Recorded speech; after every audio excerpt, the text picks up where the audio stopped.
Hello, everyone, and welcome to our fourth quarter housing outlook. Today's focus is on the Southeast. I am Ali Wolf, Zonda's chief economist, and I'm pleased to be joined today by two of our local experts, Andrew Wilson and Sean McCutcheon. Before we begin, please note that we will be recording today's session, and the link to rewatch will be ready within 24 hours. You are welcome to submit questions during today's session, and time permitting, we'll address them at the end. Please also take a moment to fill out our exit survey at the end of today's event. This quarter's webinar is sponsored by not only one, but two great organizations, BASF Corporation and ThinkWood.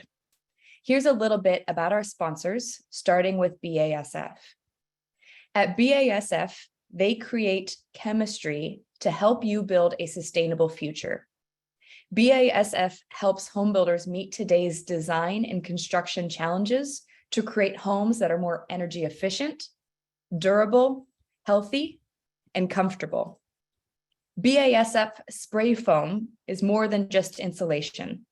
Spray foam's superior air sealing keeps unwanted elements outside and maintains a comfortable, conditioned environment inside. Spray foam can also help reduce costs by eliminating attic vents and enabling use of smaller HVAC equipment. These are just some of the benefits of working with BASF.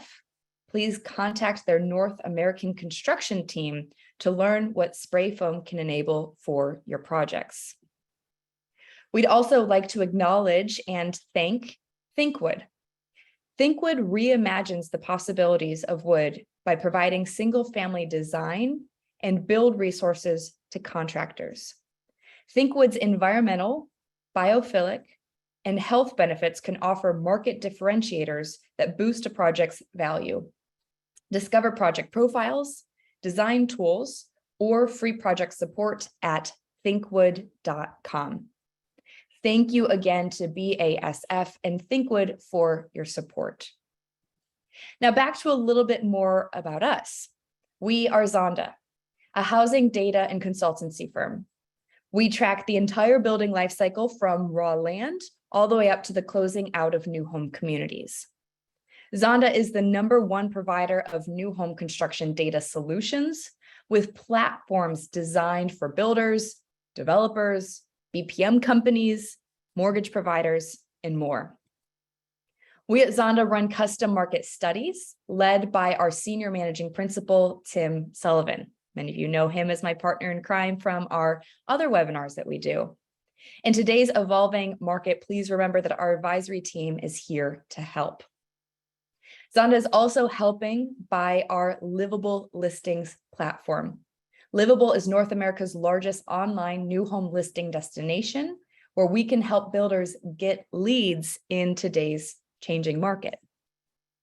Finally, we do still have a few more in-person events through the end of this year, including Architect Live, AHF Live, and our Florida Dealmakers event. If you want to go to our Architect Live event in Washington, D.C., November 7th through 9th, you can use the code OUTLOOK for $100 off. Now to the program. We have so much stuff packed into this hour, so buckle up. I have 15 minutes to provide a brief state of the housing market, including our forecast for next year. After that, I'll pass the virtual floor to Andrew to cover Atlanta and Nashville, and Sean will wrap things up with Charlotte and Raleigh. So let's dive in. I don't normally on these quarterly webinars provide an economic update, but I felt that today it was worth giving it about 60 seconds to just remind us why we are seeing the shifts in today's market. As we know, the Federal Reserve has a dual mandate that Congress has put on them. It's to maintain maximum employment and to ensure price stability. Those colors of those words are telling you how we're doing. I think largely we can agree that we are at that maximum employment level. Price stability, we are far from where we need to be. As we look at the different measures of inflation, we're seeing that at least the headline numbers are still up between 6 and 8% compared to where we were last year. This is price growth on top of already higher pricing. Now, when we look at this, we do imagine that prices do increase, but usually we're looking for an average of 2%, not 6%, not 7, not 8. And so that's why the Federal Reserve has come out and they said, we will be restrictive with our policy. We cannot have an economy that is overheating. So you are going to see that the Federal Reserve is going to raise short-term interest rates again, probably another 75 basis points. Federal Reserve has already been pretty aggressive with raising those short-term rates. They're trying to learn from history and saying, we don't want to have stop-go policy. We don't want to repeat some of the mistakes from the 1970s. We want to raise those rates and try to get the economy under control quickly. Now, when they do that, they're also in the middle of going through quantitative tightening, which is adding this extra risk from the economic point of view. And when you look at quantitative tightening, that generally means that the long bond, the 10-year and greater, is going to see an upward pressure on the yield, which generally means higher mortgage rates as well. So as we're looking at this, we know that the backdrop is how quickly mortgage rates have risen. And what we're watching closely is what happens with inflation in the 10-year. We expect that we're going to continue to see higher mortgage rates as long as inflation continues to be elevated. But the resulting impact of all of that is, one, the economic uncertainty that results, and two, is how quickly we've seen mortgage rates rise. The last time we met, we were talking about mortgage rates averaging 5%. Today, we're talking mortgage rates averaging 7%. And when you put the math into this discussion, I've shown this table before saying, what was the monthly payment at the end of last year? And how has that monthly payment evolved today? When you look at different markets across the country, we're looking at a 60 to 90% change in that monthly payment, where the national average is a 75% change. 75% change since the beginning of the year. And if there's any question why the housing market has slowed, that's your answer. But we can also look at it in a slightly different way. When you look at home price appreciation, and you look at this per month going back to February of 2020, this is something Nick Schoolis on my team had worked through. And what we see is all of the markets here are showing at least a $2,000 per month change in resale prices, or $8,000 in some markets every single month. And so there's some people that say, oh, well, housing costs have gone up, but so have wages. Wages have not gone up to the same level of what we've seen with home prices, and they haven't been able to keep up with that combination of higher home prices and higher mortgage rates. What we're looking at now is moving from a 3% interest rate to a 7% interest rate, which is what we've seen so far this year, is the equivalent of $800 more per month if someone's going to buy the same home. In a lot of cases, people are thinking about, well, what else can I do? Where else can I move? Can I relocate to another area? Can I buy a smaller home? Can I shift down in price? There are compromises that are being discussed. But on the whole, we're seeing that sales are responding. Buyers are responding to the affordability backdrop and the broader economic uncertainty. When you look at existing home sales, we're talking sales that are back to 2014, 2015, 2016 levels, depending on the market. When you look at our data at Zonda, many of you know we have our new home pending sales index that comes out each month. When we look at our data for September, we're operating about 3% below where we were in 2019. Now, as you look at this data, know that we're looking at each market relative to their own history to say, what is the closest month or year that they're back to? Because what we've shown in the past is the chart that shows you which markets are performing above or below 2019. We're using 2019 as our gauge, saying, okay, 2019 was a good and more normal year for housing. 2020, 2021, a little bit frothy for most markets across the country. Now, if you're in Baltimore or in Miami, suburbs of Baltimore, most notably, Miami, a beneficiary of some of the people relocating, in particular from New York, and some of the pent-up demand from foreign buyers, we're seeing those markets have slowed, but not really slowed to the same extent as if you look at some of the other markets. As we drop this in for other regions and other metros across the country, you can see how this discussion becomes very localized, which is why we're meeting today, to be able to dig into some of the details behind different markets. But as you look at places like Las Vegas, Phoenix, Austin, Denver, Salt Lake City. Those are the markets that we've talked about that were some of the ones that grew the quickest, but they're also some of the markets that in response to the changes have slowed as well. So our high level take is what we've seen on the economy is some uncertainty and massive policy changes. Buyers are responding to the affordability challenges by pulling back total transactions. We can also track cancellations. Nationally, right now, the cancellation rate is 20% from the new home market. When you look at some markets, we're talking a cancellation rate that's 40, 50, or even 60%. So we're tracking sales, but cancellations become such an important part of this discussion as well. And as we look at incentives, for a while, the incentives were a smaller dollar amount and mostly targeted towards new demand. We're now seeing incentives are spreading across the country. They're increasing in terms of overall dollar volume, and they're going to buyers that are in backlog and to prospective buyers as well. Right now, we have over 50% of all of the projects that are offering incentives and 80% of builders that are still increasing those incentives month over month. As an FYI, this data is through middle of October. So this is about as up to date on the market as you can get. When we look at incentives, a lot of builders did that as kind of step one. Step two was if they had to, they would lower pricing, but builders tried really hard not to make any changes to pricing, at least for a while, because of that preservation of backlog. As we look at the data for October, we now have 40% of builders that are lowering pricing, 60% that held their prices flat. When we look at the builders that are lowering pricing, oftentimes it comes down to what kind of inventory is available on the ground. And in many markets, resale inventory is still very tight, but new home inventory has changed pretty quickly, meaning a lot of the fruits of our labor over the past 12 months to get more homes built is finally resulting in more homes getting built at the same time that the demand backdrop has shifted. We're tracking this through weekly quick move-ins. We have this from here showing the national level where we're now 10% above where we were in 2019. 10% above doesn't keep me up at night. Again, 2019, healthy market. But as we go into next month, Tim and I will present on the quick move-ins by market, and we'll also adjust it for months of supply. We know that in some markets, you are finding that even that months of supply number is showing an elevated level of quick move-ins. We're also going to do the same thing on our webinar in November, looking at those total units under construction. So for this presentation, I want to give you the high level stats. We have more time in our next webinar to really dive into this and say, okay, if we have such a massive change in those units under construction in some of those markets, Sarasota, San Antonio, Austin, Dallas, Jacksonville, what does that mean from a months of supply point of view? And what does that look like historically? But as we stand today, we do have just off a record number of units that are under construction. And as we're looking at these, we're tracking how many of these go through to a contract to a closing. How many of these will we have some buyers that end up canceling the purchase? And we just want to see how easily are these homes ultimately absorbed. Now, as we look at all of this, and I take that high level view and try to translate that into our national forecasts, I want to start and acknowledge something that I heard from an analyst at Bank of America that really stuck out to me.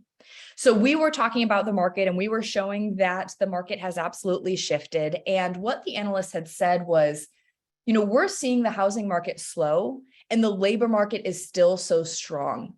What happens to housing when there are actual job losses? And we've tried to consider that into our forecast as we look into next year, because at least as it stands today and based on what we know, our base case at Zonda is that we do have a recession going into next year. A recession, remember, is a broad economic slowdown spread across multiple sectors lasting more than a few months. You need to see it not just be one industry that has slowed. It needs to be more broad than that. And from our point of view, to be able to say it's a recession, you need to see job losses associated with that. So as we look at the past cycles, we don't believe, at least in terms of our forecast today, that the recession is going to be anywhere near as many job losses as we saw during the pandemic. That's that really sharp purple line that you're seeing. We also don't think it's as protracted as the great financial crisis. That's the mint color that you're seeing. So here, the way to read it is the number going down is showing you how much job losses we've had. When you go across, that's telling you how long it took for those jobs to recover. Generally speaking, you want to see it be not as deep and not as long. And as we remove out a couple of those extremes, we do know that recessions are associated with job losses, and it doesn't have to be as great, but it does usually stick with you for 6, 12, 18, 24 months. And so we are putting that into our forecast as we're trying to plan forward what might happen with sales and what might happen with starts. Now, as we look at sales for our forecast this year, it's really not going out on a limb saying down 17%, because as you draw that line over, you can see that puts us back to 2017, 2018, in some cases 2019 levels. And right now we're operating at 2019, but you saw many markets are falling behind in terms of that overall. As we go into 2023, because we have had such a dramatic drop this year, we're not calling for another massively dramatic drop next year, but we are saying that the market maybe looks more like 2016, 2017 in terms of national sales related to the struggles with affordability, the consumer confidence issues, and maybe some job losses. We do forecast this every month. If we get new information, if all of a sudden inflation comes down and the Fed's not going to be as restrictive and it feels like we're back on growth mode, we'll change our forecasts, of course. But for now, we're trying to be realistic about some of the trends that we're seeing on the ground. Then you look at sales and you look at the relationship with starts. A lot of builders had built a lot more spec homes over the past couple of years to control costs, to control timeline. What we're hearing from a lot of our clients is really, unless the builder was always a spec builder, we're seeing a lot of them saying no more specs right now. We're going back to be built, to taking orders of the homes and then going through with that process. We have 81% of builders that we're talking to that are planning to slow starts this year if they haven't already done so already. We have 89% of builders that are planning to slow starts next year. And similar to our forecast, builders will change their mind if the market is showing, wait, never mind, this was a short blip and we don't have job losses and the economy just has that soft landing and we continue to grow. But as we're looking at that, we're taking that into consideration, how builders are feeling, we're taking sales into consideration, and we're also taking history into consideration. As you look back over the past 5 or 6 recessions, we do usually see about a 50% drop in starts from peak to trough. We don't think it's that high just because we did have so many constraints to prevent us from overbuilding like we saw during last cycle. You can just track the early 2000s to where we are today. We do believe, though, that the starts activity will come down. This year, we're calling for down about 13.8, which from a year-to-date point of view, it was even difficult to get this number down this dramatically from a forecast because we had such high levels of growth at the beginning of this year. As we go into next year, this is kind of an inverse of what we said with sales. As we looked at sales, it was a more dramatic drop this year, not as dramatic next year. For starts, less dramatic this year, again, because of a lot of the front-loaded activity this year, but we're seeing it pull back more in 2023, again, based on what we know today. So as I finish things up, obviously this is a very quick 15-minute presentation, just high-level things to think through. I already mentioned it a few times. We're living through unprecedenteds in the economy, which probably does mean there's room for a policy mistake, not on purpose, but by accident. We do think that there probably will be some accompanying job losses next year. When we look at the housing industry, we know that a big part of the discussion is if prices are coming down, what's happening with costs? What we've seen is the rate of growth in terms of building material costs has come down, but we're still having higher costs relative to a higher base of last year, just as much, not as much of a big percentage change. Our belief is over time, the cost picture will provide a little bit of relief, which is frankly what we need from the cost side, from the land side, from the builder side. If we can get that affordability back in check, that's what makes us feel confident about how the market can rebound and try to figure out what is that point, what is that inflection point to see us upturn on the other side. When we're looking at the market, be careful with the household formation numbers because so many people have decoupled since the beginning of the pandemic, moved out from living with friends, moved out from living with family and roommates. What we know historically is in times of high costs, high housing costs, high inflation, economic uncertainty, people recouple. There may be a point that those household formations are actually starting to contract versus grow like we've seen over the past couple of years. BTR market becomes complicated. I don't have enough time to talk about it here, but Tim can talk about that on our next webinar. And then just think through.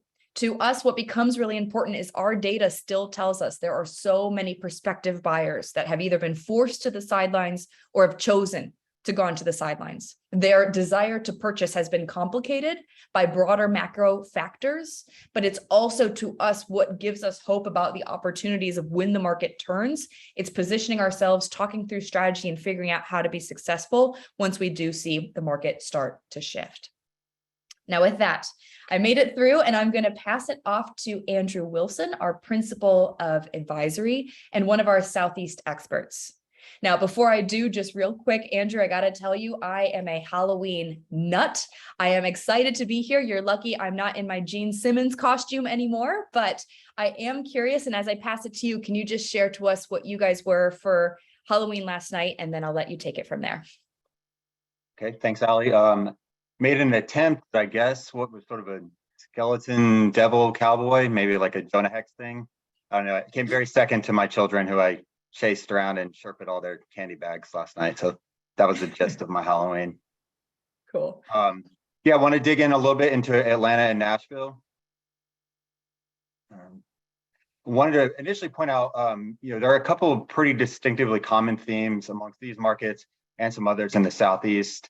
I think both are getting a lot of national press, whether it's Money Magazine, The Economist, whether it's through organizations like ULI, as really top metros, not just in which for people to live, but also for real estate and other corporate investment.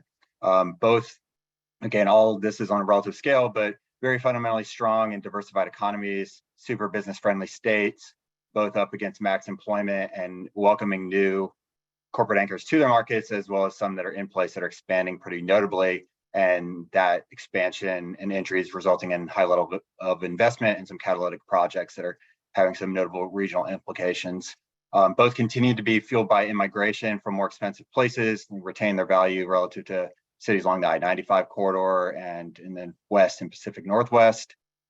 As we're seeing with all markets, and as Ali just broke down, rising rates are really hurting purchasing power, constraining affordability, and it's really, at this point, sincerely impacting demand and then also kind of reshaping the demand that does exist. So we'll talk about that a bit.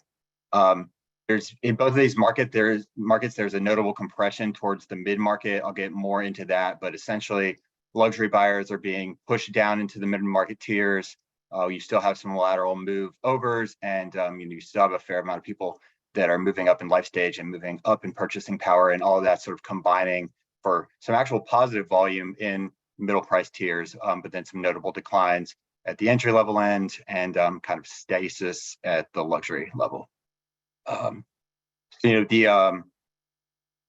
Like we mentioned, demand is dipping. There's a lot of hesitation based on psychology, but I think the underpinnings in both these markets remain relatively strong, and we do have some continued constraints on the inventory side. So we're sort of in an unnatural supply-demand balance that hopefully can persist as things loosen up and maybe we settle into a more steady economic climate next year. As in with most major metros, really there's definitely a flight for value that's becoming more and more pronounced. Secondary and tertiary suburbs are really highly sought after. Both these cities are well connected enough. People are willing to commute and drive for value. They're presumably driving a little less with telework setups. And then we do see a lot of suburbs and exurbs really focusing on some projects that have more placemaking components and create better lifestyle appeal. Decent volume of future lot supply and inventory in both these markets, but really when will that come and what will kind of be the dynamics, where will rates be, and what will the consumer sentiment be at that point in time?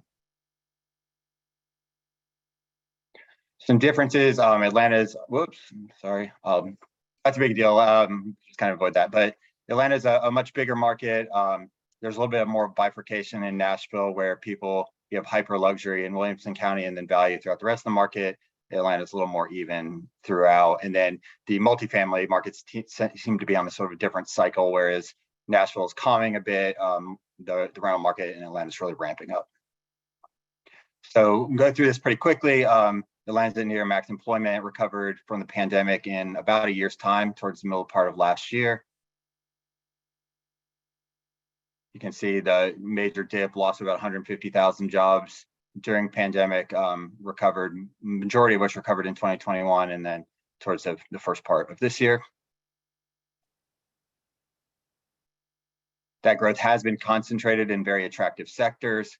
So professional business services, so things like media, fire, the typical sectors that we would like to see that might drive housing purchases. Atlanta has also had a high volume of light industrial activity, and that's spawning a lot of growth out the I-20 corridor, both east and west, and up I-75 and 575 to the northwest part of town. And we've continued to be the beneficiary of in-migration from New York, LA, DC, Bay Area, mutual suspects. I think those we're kind of waiting on Redfin to update their data, but that trend has persisted. And then the sort of best note about Atlanta is as people move here, they typically find it pretty attractive and compelling and remain in place.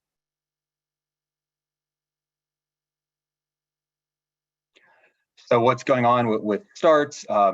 Waned very heavily in the first quarter. I think they've actually picked up quarter over quarter over the past two, but based on that slow start, we are down to about 22,000 annualized starts, which still puts us up near the top of the list nationally. Texas and Southeastern markets lead the way, but definitely a deficit to where we were as of last quarter. And I think last year, beginning of this year, that was moving along at a clip of closer to 28,000. Permitting activity is still strong, setting up for future success, depending on market conditions, particularly on the multifamily side, but there has been an uptick in permitting on single family detached as well.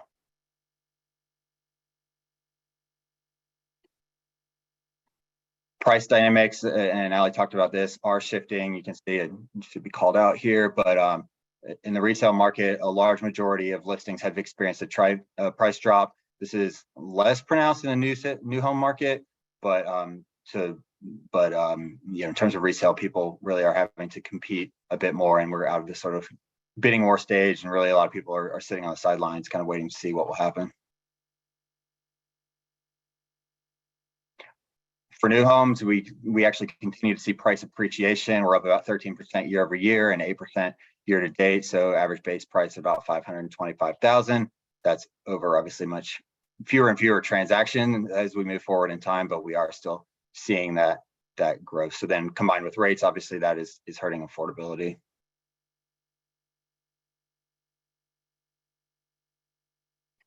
So again, total sales volume down notably. I think Ali's chart earlier had Atlanta kind of back at 2017, 2018 levels, and it does, based on this chart, look like that's where we're paced, looking at about 19,000 sales for the year this year. About 5,000 of those we expect to be attached. Attached products really found a lot of success throughout the Atlanta metro area and Nashville, and I think just with the attempt to hit this like mid-market concentration and then address the entry-level buyers, I think the townhome type product and duplex product has been popular and continues to sell fairly well.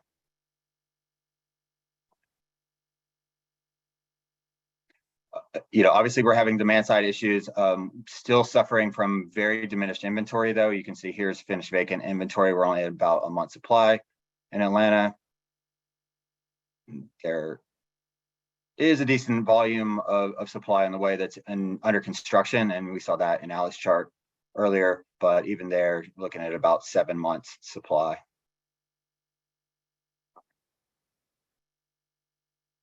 So the point that I will probably continue to hammer throughout this conversation, we have actually seen volume growth between 400 and about 750,000 in this market, and that is kind of, again, this kind of collection of these various buyer pools towards the mid-market price tiers.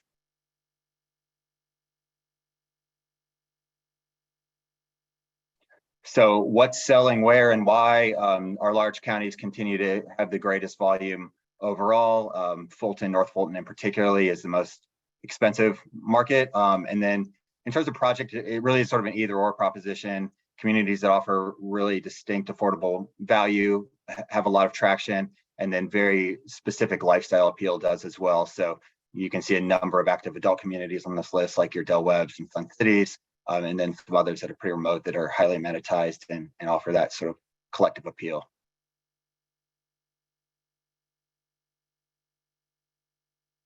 Just tracking supply, we are sort of at the top of the undersupply list nationally. Have much like the national trend based on our new home lot supply index, we're tracking pretty steadily.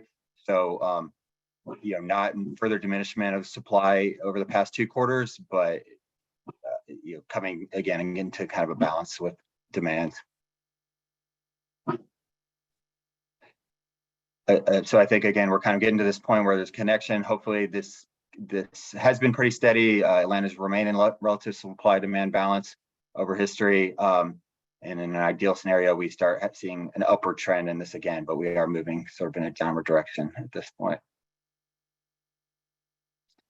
Majority of the starts are occurring at these middle price tiers as well, which should be good in meeting demand. Although there is distinct concern about the ability to deliver product under 400,000. And there's obviously a lot of demand up there that may remain unaddressed if that can't be solved. We've had some continuously declining VDL inventory, or about 20 months supply as of now. A lot of that is just burning off the glut of lots from the last recession.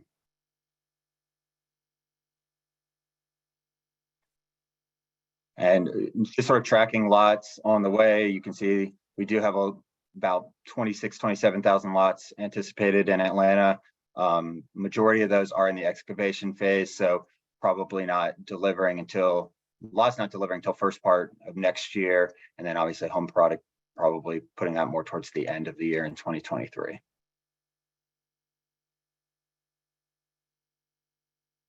So from there, turning to Nashville, you're going to hear a lot of similar comments, similar themes as I mentioned before. Another market that's at max employment, only behind Minneapolis and Indianapolis.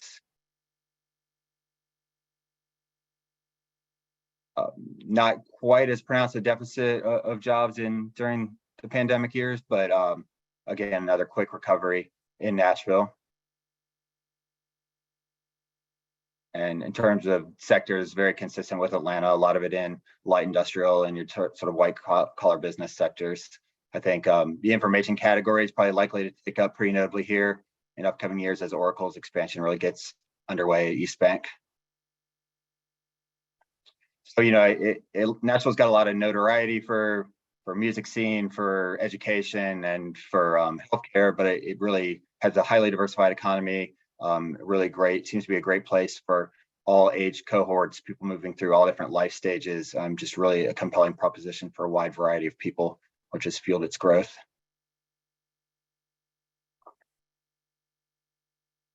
And as people arrive in Nashville, we really see them locating metro-wide, and that's both residents and new employers. So you can see there's a lot of anchor employment throughout the region.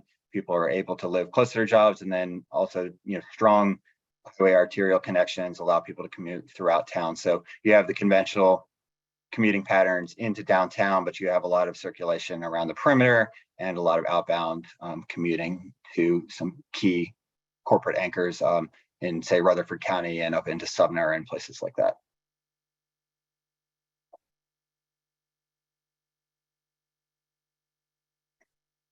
Very similar in migration to Atlanta. One trend we've kind of noticed with Nashville is, given the sort of run up in prices, people, while in Atlanta they tend to arrive and stay, there's been a little bit of a outward cascade or out migration from Nashville once people get there. And we've found that markets like Louisville and Cincinnati to be beneficiaries of that as people kind of continue to chase value regionally in the Southeast.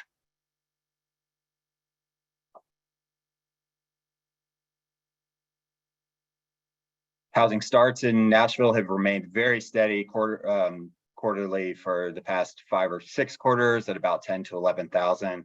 We see that continuing. Some of the for sale side has really been limited by multifamily activity, and I think that is abating a bit. So there may be more upside in lot availability and starts over the sort of next year horizon. We do see a pretty precipitous drop in permit activity, however, in this market. Single family permits are down just slightly, but a very drastic drop in multifamily front. So what's going on with new sales? Similar story to Atlanta and other markets, pushing closer back to maybe more 2019 levels. Attached product again is selling steadily, but there's been more diminished single family detached volume. These attached sales are a pretty interesting story in Nashville because they're affording value for entry-level buyers in the suburbs and the exurbs, and then they're really allowing people to get into places like Franklin and Brentwood in Williamson County that are hyper expensive submarkets at more compact products, so sort of trading off size for location in those instances. Pricing in Nashville has mostly stabilized, but continuing to appreciate slightly. So they're pushing near 600,000, actually outpacing Atlanta in terms of pricing and value.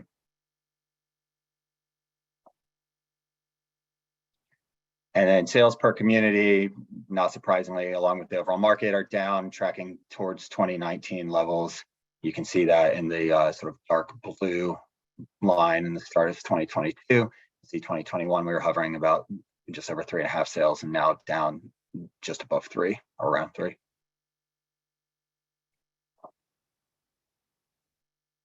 So what's our expectation for overall volume this year?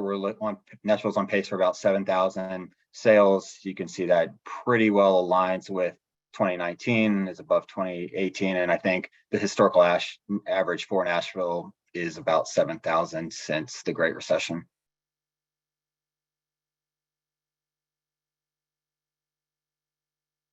Similar inventory challenges to what Atlanta's seeing, although they're even more sort of dire, less than a month's supply of finished inventory in Nashville, and about 7 months supply when you consider all new supply. Again, the majority of this is under construction.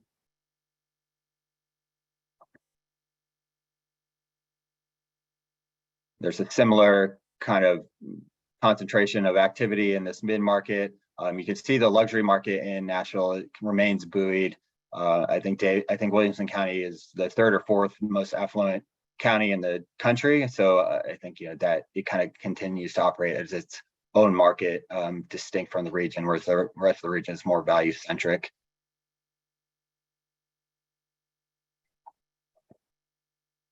So sort of to that point, you can see a lot of people pushing out 40 East to Wilson, down into Murfreesboro and Rutherford County, where there's some major institutional and corporate anchors. Average home prices around 400,000, so above the overall regional average. And then when you see Williamson, you're an average price of over $1 million, but I'm still doing pretty high volume. Similar story about what's driving individual communities. Really, it's either price point or it's lifestyle orientation that's pushing this forward. As opposed to Atlanta, there are more active projects that have been delivering in Nashville, and there seems to be space and sort of infill locations for that to continue. So I would expect a continued upward trend there moving through the next few quarters. Quarterly starts this year have been about 3,000 a quarter. So while this chart's showing us tracking under 12,000, if that continues, that trajectory continues, it might be closer to 12,000 by the time we re-report. The start activity in Nashville really is pushing towards the exurbs. Sumner, which is to the south of Williamson County, has really been the beneficiary of that sort of overall appeal of Williamson County, but an unattainable price point. So people are pushing down into locations like Spring Hill that are more attainable and offer somewhat similar lifestyle appeal, or at least pretty immediate access to it. Starts by price point, very similar story to what we're seeing in Atlanta. Not a lot in the entry level ranges, most of it in the sort of 450 to 750 range, where we see people predominantly purchasing. Nashville has been one of the more dire supply situations in the country. You can see it down here towards the bottom of the list. The sort of undersupplied number has been steadying a bit, but it still continues to become more and more pronounced as we move on in time. I think the market is hopeful that some of the permitting and construction, or some of the lot activity and starts will pick up again moving forward. So that may flatten or even move up. And then what's going on with VDLs and starts? We're at about 6.5 months supply of VDLs, about 6,000 of them in the market. So again, very undersupplied on the lot side. And here's where Nashville's sitting in terms of lots that are on the way, about 14,000 in excavation stage, 4,000 in paving, and about 2,000 streets complete. So a little more where they're ready for home construction than Atlanta, but still a lot of it I'm looking more on a late 2023 horizon. And that is it for Atlanta and Nashville. I'm going to turn it over to Sean, who's going to talk about Carolinas and Charlotte and Raleigh Durham. Thanks, Andrew. Yes, my name's Sean McCutcheon, Vice President of Advisory, based in Charlotte, and do a lot of work in the Carolinas on our advisory side in terms of market feasibility, consulting assignments for specific projects. And I'm going to go through Charlotte and Raleigh Durham.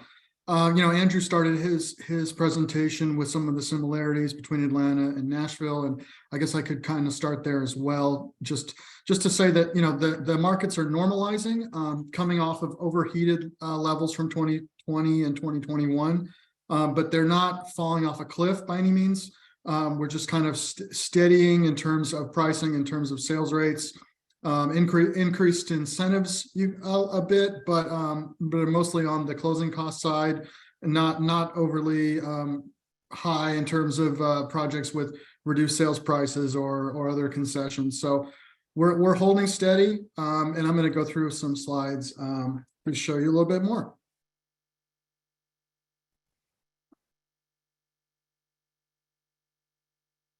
Click here. There we go. So looking at our employment growth, we lost 48,000 jobs in 2020, and then in 2021, we recovered all those jobs, or nearly all those losses, with 40,000 net positive jobs, and then more than recovered going into 2022, recovering all those COVID losses. So the unemployment rate finished 2021 about 4.6%, and it's continued to drop. We expect that it's going to end of 2022 at about 3.3%, so relatively low, and continued projected to stay low going forward, hovering under 4%. The job growth is expected to be positive, although it's declining in the coming years. But I think that's more of a function of just trying to find bodies to fill those jobs, which is why you see that light purple declining over time, but it's still net positive in terms of jobs. Looking at job growth by industry, so over the last 12 months, we're positive in all the sectors. Some common similarities here with what Andrew shared. Professional business services is the strongest, and then followed by leisure and hospitality, and then trade, transportation, and utilities. So it's interesting, and it's nice to see that we're still positive in the professional business services here.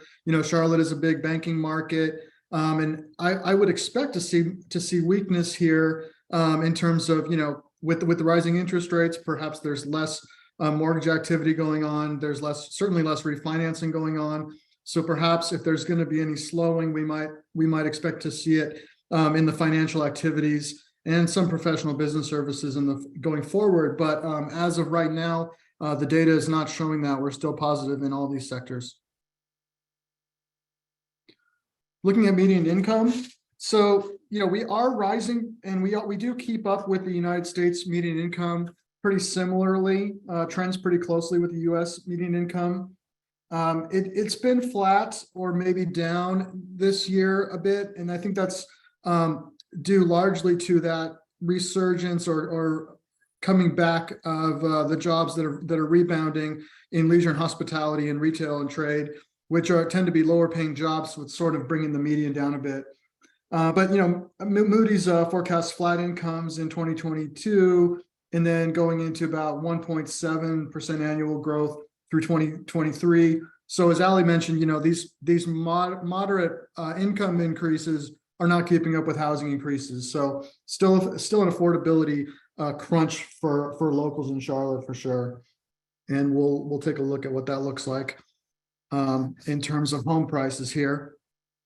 So slides moving across there. So, volume declining, prices still increasing, that's the theme here. Volume declined by about 8% in 2021 and projected to decline by another 11% in 2022. So that's a function of a low supply of resale listings, also rising prices and rising interest rates. And, if you think about all the people that refinanced, and this is something I ask the crowd whenever I speak to groups in person, how many people refinanced during the last 2 years and got an interest rate of under 3%? Well, usually half the hands go up or more than half the hands go up. And then I say, well, how many of you would be interested in listing your home for sale, then having to go out and find another home to purchase and get in bidding wars, and then having to accept a 7% interest rate? And then none of the hands go up. So I think that's what's happening here with resale listings and resale volume. Those folks who already purchased their home or refinanced in the last couple of years are kind of locked in and they're not willing to list their home. So volume down, prices up. And that could be a benefit for home builders and for the new home market as new homes can pick up some of the slack for the existing volume being down. By the way, pricing here up 20% in 2021 and 16% in 2022. So still strong price increases there on the resale side.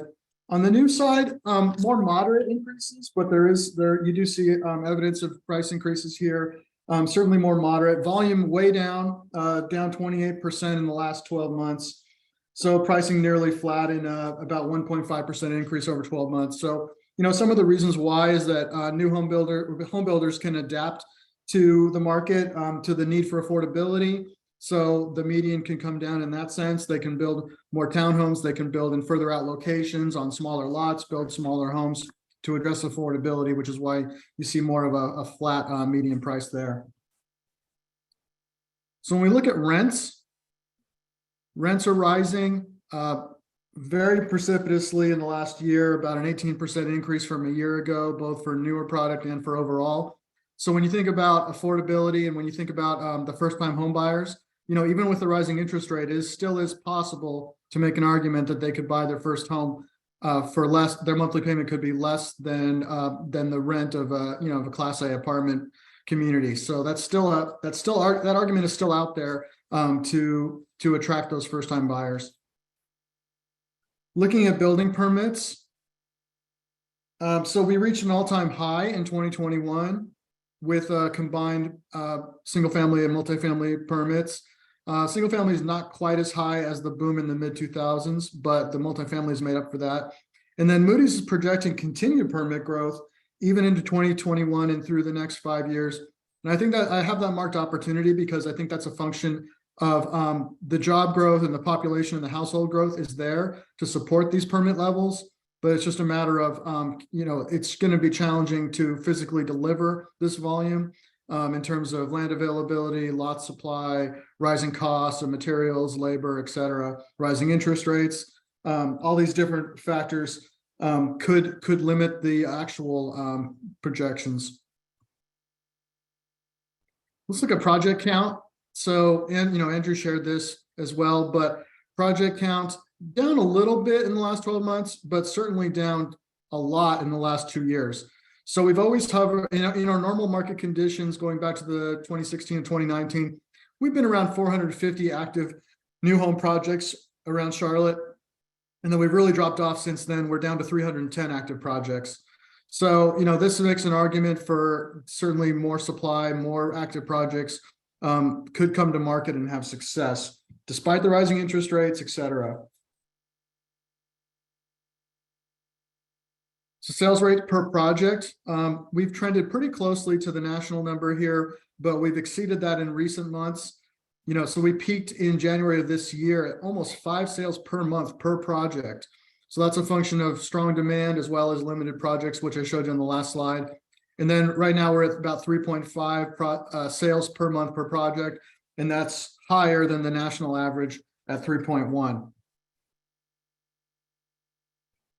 Here's a look at the same information, but just month by month. So there's that 3.5, and we're still above the normal market levels, 2016 through 2018, about 2.5 per month. Then it gradually increased in 2019, and then it really shot up in 2020 and stayed high in 2021, and then came off of those highs in early 2022. The interest rate shock there is clearly the culprit. But then, we actually kind of bottomed in July, and now we're up a little bit higher than that level in July, and we're at 3.5 sales per month. So, I would consider that a pretty respectable sales pace, all things considered. Looking at pricing, so, really surged in pricing in 2021. You see that kind of light green diagonal line surging, pretty much like $10,000 per month. And then flattening in 2022, but we've held steady right there at just over 550,000 for the average home price for, what is that, 6 consecutive months.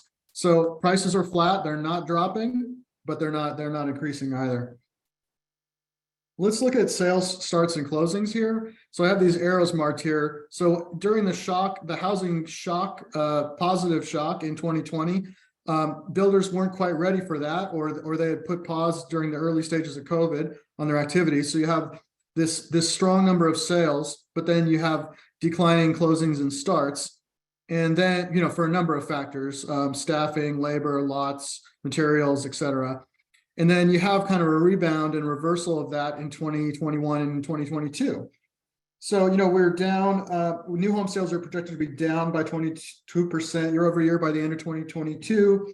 And then closings are to be down about 6%, and starts are still down about 9%. But we're kind of coming off reversing that 2020 dynamic.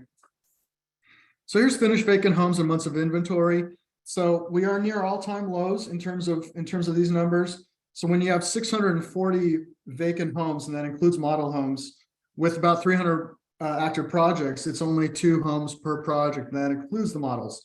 So some of the high volume builders continue to build spec, but a lot of the smaller local builders, custom builders, don't have any spec inventory and probably don't have many models available as well. Months of inventory increased slightly to about 0.6 months of supply. The all-time low is 0.5 months of supply, so we're still very close to those all-time lows. And this is pretty much updated data. As of last week, it's third quarter data. And now we're going to lot supply. So slight uptick in lot supply, but still near record lows. We're at about 11.2 months of supply, and our record low was 8.7 months of supply last year. Finally, for Charlotte, here's our ranking of the home builders with their sorted by new home sales in 2022 to date. We got some large national builders near the top of the list, but we also have a local builder like True Homes there. They do spec, relatively affordable price point homes, and several active projects, and they're number 3. So that was interesting to see. And then you got some large nationals in the top 10. TriPoint has moved the most. They were like ranked 25 a year ago, and now they're ranked number 9. So they've really moved in terms of upping their volume. And they're a relatively new builder to Charlotte. So that's a quick Charlotte overview. Now let's go to Raleigh, Durham. I'm going to share a lot of the similar information, so I'm going to go through it relatively quickly. But some of the themes are going to be similar, just the numbers might be slightly different. So here's employment growth. So larger employment growth in Raleigh, Durham. 90,000 net positive jobs in 2021, 2022. And unemployment rate very low, expecting to drop to 2.8% by the end of the year and remain in the low 3s going forward. Job growth by industry looks very similar to the Charlotte slide. Very positive in professional business services and leisure and hospitality. So this tells you that the move up and luxury buyer is still there in terms of job growth, but also affordability, with some of the lower paying jobs on the far right side is important as well. Median income, typically significantly higher than the US median, typically it tracks about $12,000 higher than the US. And again, we've got moderate growth, but not significant. We have declining median income this year due to those lower paying jobs coming back, but then we've got kind of moderate 1.7% annual increases in income going forward is what the projection is. Looking at resale volume and prices, again, similar theme here with declining volume, but rising prices. declining 16% in volume in 2021 and projected to decline by 13% through 2022. So there's the lack of listings and the rising interest rates and rising prices that's taking effect there. And then we've got 21% price growth in 2021 and 16% price growth projected through 2022. So still pretty massive price growth projected there, or actually going to happen there in 2022. So here's new home sales and prices, and we put kind of a moderate projection towards the end of that. But again, volume fell by 10% in 2021 and really fallen off in 2022, 24%.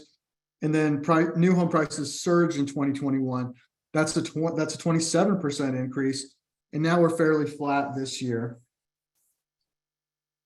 Looking at rents as well, continue to be strong and rising by 22% over the last year. So you got that $1,600 per over $1,600 per month, and that could translate to being similar to a monthly payment for a starter home. And then permits at all-time highs in 2021 and projected to actually exceed that in 2022. Look at project count; it's pretty much down in both Raleigh and Durham. So down by 21% in Raleigh over 2 years, down by 19% in Durham. It looks like it's flattening. The supply of projects is flattening in Raleigh, but it looks like there's continued to be a decline in active projects in the Durham and Chapel Hill MSA. So it's a higher price market. It's lower supply, and prices keep rising as a result of a finite level of supply there in new homes and resales. So this is the per project sales rate, tracks pretty close to the national number here, most recently at 3.2, but coming off of that high in February of this year, over 4.5 sales per month per project, in March, I should say. And then here we are kind of flattening at 3.2, again, higher than the 2019 levels, but coming down off of the overheated levels in 2021. And then here's the price increases. So pretty steady price increases continued in 2022 and then flattened over the last 4 months. And we're at $511,000 for the average detached home in Raleigh and Durham. Some of those dynamics here with the sales starts and closings. Again, a real spike in 2020, and then pretty much consistent across the board in 2021 with sales starts and closings. And then starts certainly catching up with sales and closings, but all three are projected to finish the year at lower levels in 2022 than they were in 2021. More of that lot supply, so a little bit higher in terms of the months of supply of finished vacant homes, but near all-time lows. One month of supply here, and just under 1,100 total finished vacant homes in all of Raleigh and Durham. So when you do the math, that's about 3.3 finished homes per project, including models. And then similar story here with vacant lots and months of supply, near all-time lows in terms of months of supply. We're at 11 months of supply here, and we consider 20 months of supply to be a normal level. Finally, all right, we're at 2:58 p.m. Last slide, top 20 builders. Well, this would be top 25 in Raleigh and top 20 in Durham. And so some things to share here. So Lennar, Pulte, but a regional builder here in the Southeast, Down Rhyme Builders, DRB Homes makes the top 3 there. And then some of the high volume builders are just cracking the top 10, LGI and Ryan Homes selling, 6 to 8 homes per month per project. And then some of the higher price builders are Toll and Beazer. They're not a high in terms of volume, but high in average price. And then looking at Durham, something that stands out here, the number of projects are so low that you can actually crack the top 10 as a builder in Durham and only have 1 or 2 active projects. So certainly a need for more supply there. Some of these builders only have 1 or 2 active projects, and certainly we could use some more supply. And then many households are stuck, as I mentioned before, with the rising interest rate. Those who have a home are staying in their home. All right, so this is the final slide. Thank you for attending. It's 2:59. We appreciate your attendance, and this recording will be posted within 24 hours, so you will be able to get a copy of it. And any additional information you'd like on Zonda, check out that QR code. Thank you very much. Thanks for attending. We'll see you next time.